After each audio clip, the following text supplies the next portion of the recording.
am Deidre Quinn, and welcome to Pending and Trending, a podcast that started in real estate and grew into so much more. Here, we talk about the power of building wealth, creating opportunities, and designing a life that lasts for generations. With expert guests and real conversations, my mission is simple: to help you elevate your journey and build the legacy you deserve. Welcome back to Pending and Trending, the podcast where we go beyond the transaction and into strategies, mindset, and opportunities that help build lasting wealth. I'm your host, Deidre Quinn, and today's conversation will expand the way you think about real estate investing, not just across neighborhoods or markets, but across borders. Joining me today is Steve Luther, founder of Chord Real Estate, a seasoned broker and investor with more than 2 decades of experience building wealth through real estate. After years of investing here in the U.S., Steve and his wife began exploring international opportunities as part of a bigger vision for diversification, lifestyle, and long-term security. Along the way, a life-threatening health crisis reshaped their priorities and sharpened their focus on what truly matters about investing abroad. Not just returns, but healthcare, infrastructure, flexibility, and freedom. In this episode, we're talking about why more Americans are beginning to look beyond U.S. borders, what makes Panama stand out, how international real estate can play a role in diversification, and what investors should consider before taking the leap into global property ownership. If you've ever wondered what it might look like to create a lifestyle and investment strategy that stretches beyond one country, this conversation is for you. And I'm happy to have you on, Steve. Welcome. Thank you. Happy to be here. So we talked a little bit before. I want to dive right into that so our listeners can really get the full picture. You had a health crisis. It really reshaped your definition of investing and what you were doing going forward. Can you tell us about that and how it led you to the way you're proceeding with international investing now? Sure. So just to give you a little backstory, I've been an investor for 24, 25 years. I've been a real estate broker for 24 years. My wife and I own multiple rental properties here in the States, in different states. And we were doing a lot of international travel. We had decided, hey, let's see what it would look like for us to buy something in the Caribbean, just as a place to home base in the Caribbean. We were traveling around the Caribbean islands a lot. And so we had it narrowed down to St. Lucia and Grenada. And as you start down this path, you stumble into all the second citizenship options, having multiple passports, Plan B, all those kinds of things. Yep. And so we narrowed it down, and then back at the end of 2021, I got very sick from COVID, ended up with pneumonia, ended up in the hospital on a ventilator for 4.5 months.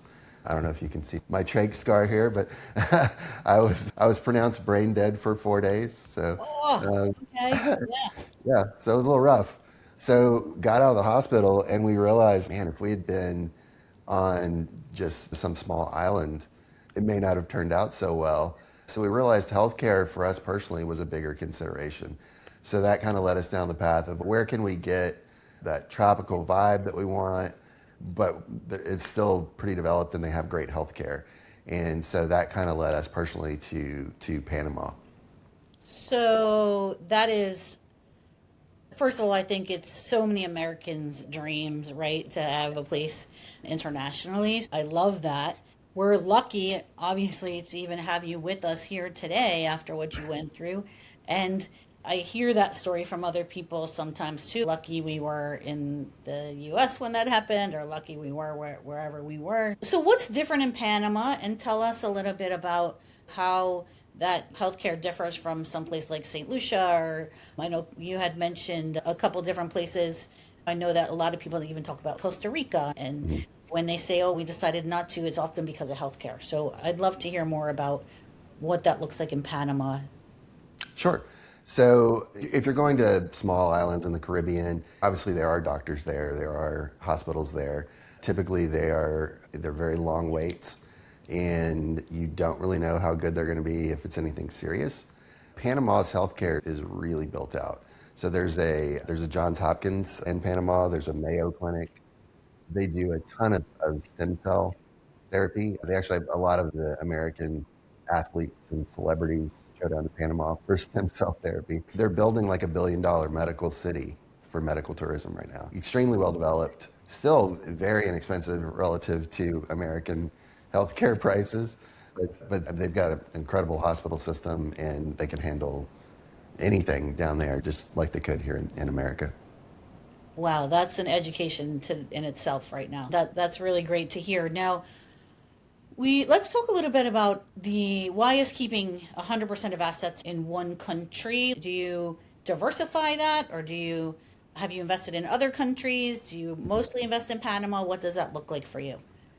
Yeah, most people think about diversification in terms of I need to have a little bit in the stock market and in different sectors. I need to have some bonds, keep some cash, that kind of thing. But you're still tied to one economy, one government. And any change in tax regulation or new government gets elected and some law gets passed, changes property rules or whatever, you're tied to one jurisdiction, one system. Just like in the stock market, you may diversify in emerging markets. It's very similar. So you're looking at how do I spread assets around to different countries. If one economy is having issues, maybe another economy is not. I've got some different currencies I can move around if I need to. It's very common for wealthy people in Europe to have property in 3 or 4 different countries. It's the norm. So I think Americans are waking up to that now. You never want to think about America losing the reserve currency status, but historically, probably going to happen at some point. That can change things drastically. So it's risk management, it's insurance in a sense, but it's definitely good to have some assets, be it foreign currency, banks internationally, and property as well. So I highly recommend it. Personally, yeah, we have purchased some properties in Panama. For us, there was an investment reason behind that as well. There are pretty good returns on the properties in Panama, and we can dive into that. But it was lifestyle and personal decision for us as well. We wanted a place that we could eventually snowbird to, eventually retire to, and so Panama checked all the boxes for us. Now we are planning on purchasing additional properties abroad. The goal now is to have a property on every continent, minus Antarctica. We'll leave that one alone. But we're looking at Greece is something we're looking heavily at. In the Asian market, probably either Thailand or Japan. Not sure where in Africa yet, maybe South Africa, maybe like Cairo or something like that. But we're looking at options. There obviously are investment reasons behind it. You want to make sure there's solid rental markets, solid economies. You don't have a lot of concerns about currency issues and things like that. But yeah, we want to diversify in multiple countries. We want to have places that we can visit, that we can home base from. If we want to travel around Asia, if we can home base out of one of our properties in Thailand, for example, it's so much easier to travel around when you've got a home base in those areas. So that's our personal decision and philosophy. But their investment alone, there are great reasons to do it as well. So let's dive a little deeper into that.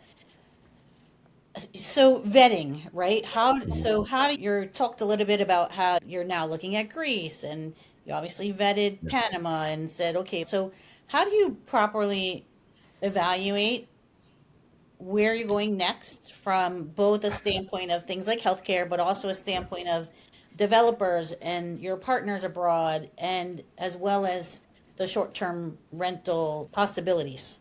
Sure. So initially, it's a lot of research. You definitely are doing a lot of research on the front end, but I think you also have to get boots on the ground. We've traveled to it's probably 35 countries at this point. That number keeps going up every year.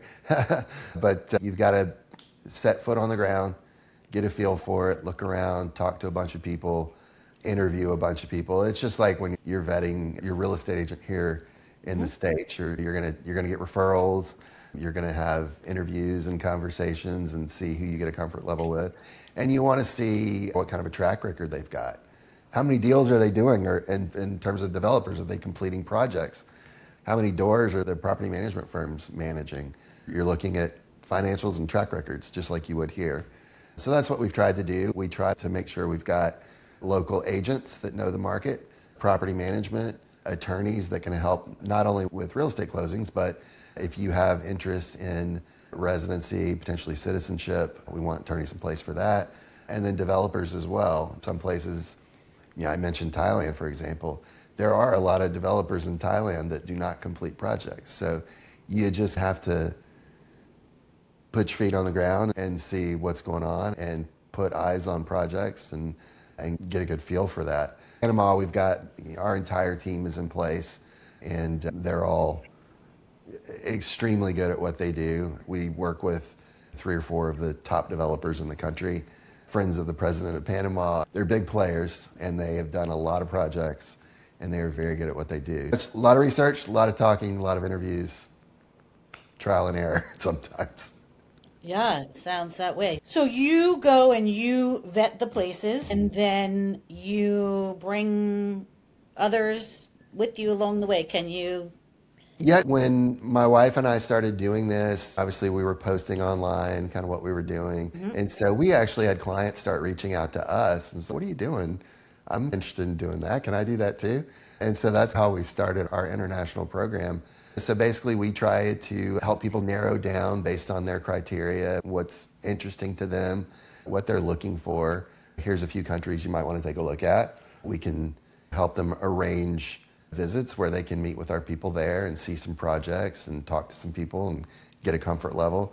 I've had a lot of investors that will buy just on a spreadsheet or on a picture or whatever.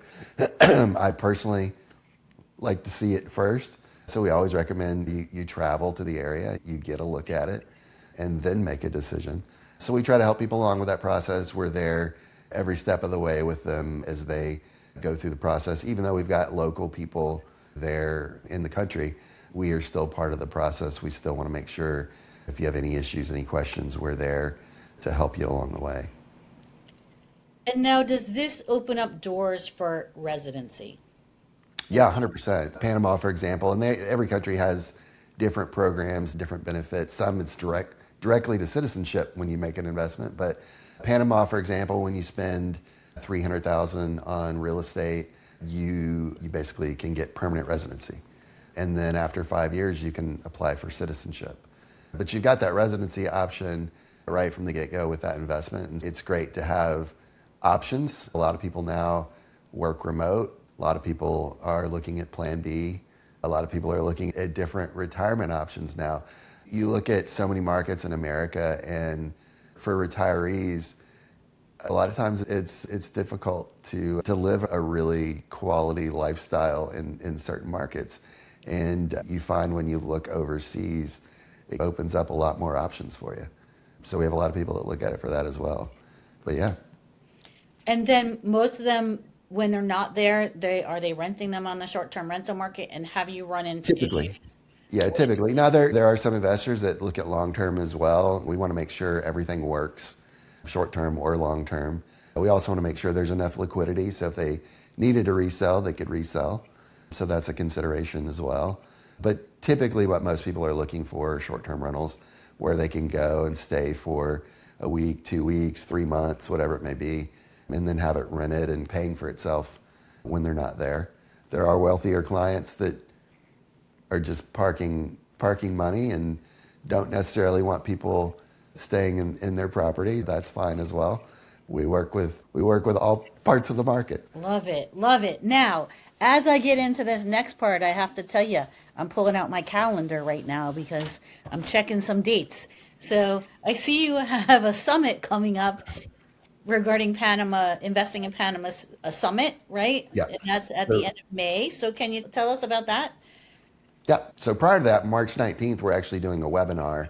So if you want to jump on just a Zoom and get a feel for what Panama is about, why investing there makes some sense, what the summit is going to be like, we're going to cover all that on March 19th.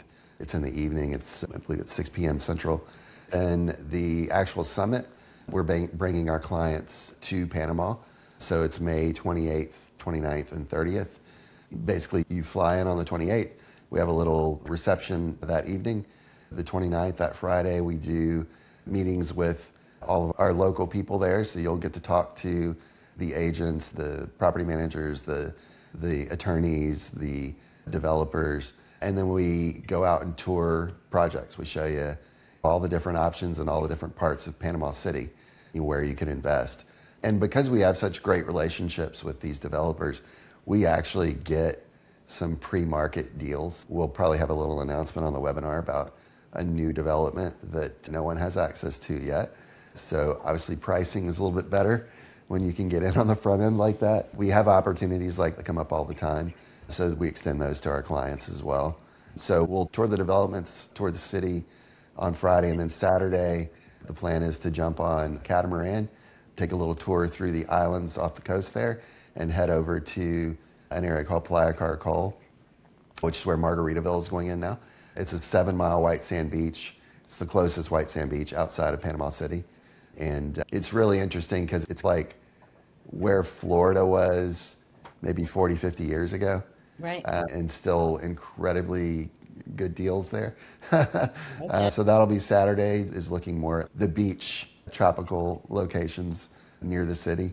And then Sunday, if you want to stick around, we can do one-on-ones if you want to explore anything further.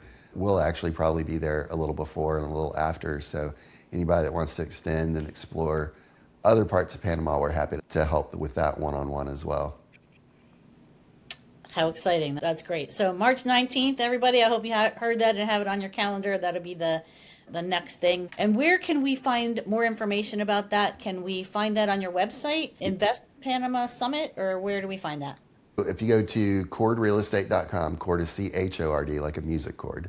So chordrealestate.com, in the menu you'll see an international menu item, and under that you'll see Invest Panama Summit.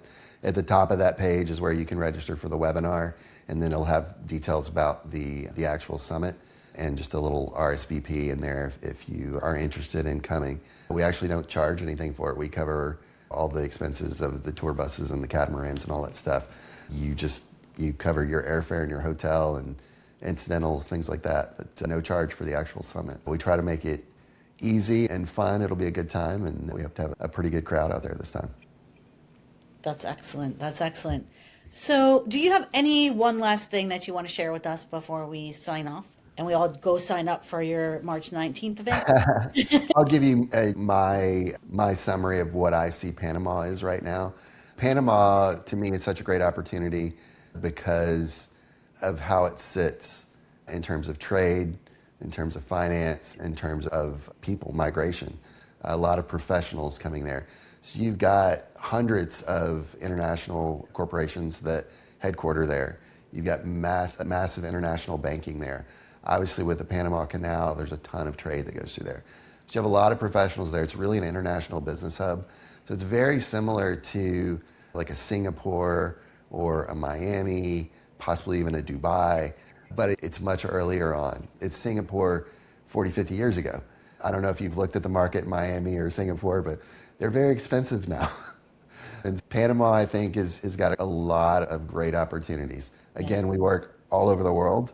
There are different options for everyone. People have different reasons for different things. And so we are more than happy to help. Look at anywhere in the world that you're interested in. But for Panama in particular, I just think it's such a great opportunity right now. And I think people really need to be taking a hard look at it. So that's what I'll leave you with. Thank you so much. What a wealth of information. I really appreciate you being on. And I look forward to connecting in the future. Awesome. I appreciate you having me. What a fascinating conversation with Steve Luther. Think about one of the biggest takeaways from this episode is that diversification is not just about different asset classes. It can also mean expanding your thinking geographically, strategically, personally. He shared such an interesting perspective on how international real estate can create not only an investment opportunity, but also lifestyle flexibility, long-term options, and a different kind of security. From Panama's growing appeal as a global hub to the importance of doing your due diligence, building trusted local partnerships, and understanding the bigger picture behind international investing, there was so much value packed into this episode. If today's conversation sparked your curiosity, be sure to connect with Steve and learn more about his upcoming webinar on March 19, 2026, and Invest Panama Summit at the end of May. Check it out on Chord Real Estate. If you have enjoyed this episode, please make sure to subscribe, share it with somebody who's thinking even bigger about wealth building, and leave a review. It helps us reach more people who are ready to grow beyond the transaction and into true financial possibility. Thank you so much for tuning in. I'll see you next time. Thanks for tuning in to Pending and Trending. Remember, generational wealth doesn't happen by accident. It happens by action.